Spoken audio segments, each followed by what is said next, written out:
Good evening, students. I hope you have watched all the 4 videos sent to you. I'm sure you must have got a rough idea about the lesson.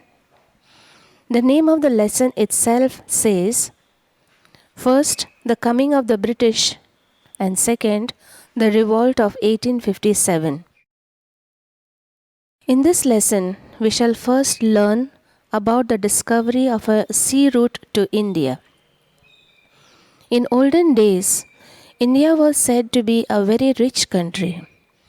Our country was famous for its spices, which means different types of masalas, cotton textiles, jewelry, and pearls. These things were in great demand throughout the world, especially the continent of Europe. Our country had good business for hundreds of years with the European countries like Rome and Greece. Among all the people, the Arabs were the first to come to India to do business. After the Arabs came the Portuguese, the Dutch, the British, and then the French.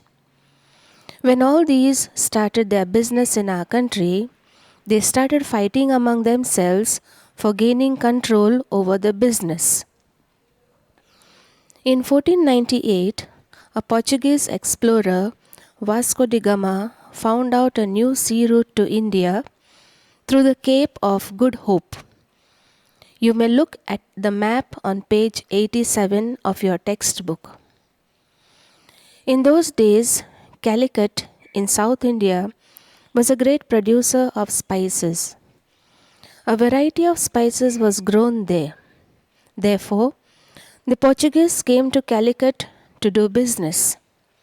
At that time, Vasco da Gama got permission from the ruler of Calicut to carry on the trade, that is business. Very soon the Portuguese took complete control over the business. The second point of your lesson is East India Company.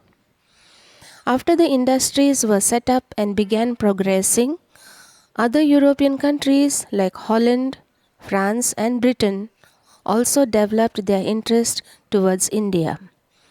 The reasons were materials needed for industries were easily available in India, business was possible, and many new markets were set up in India for buying and selling of things.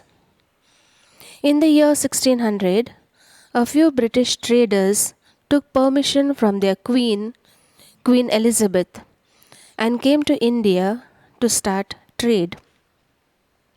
They took permission from the Mughal Emperor Jahangir and set up their business centers at Bombay and Madras, known as Mumbai and Chennai at present. This was known as East India Company. Seeing that the Britishers were doing well, the French set up their trading company at Chandranagar in Bengal and Pondicherry, which is presently known as Puducherry. The British were not happy about it, so they fought with the French and defeated them.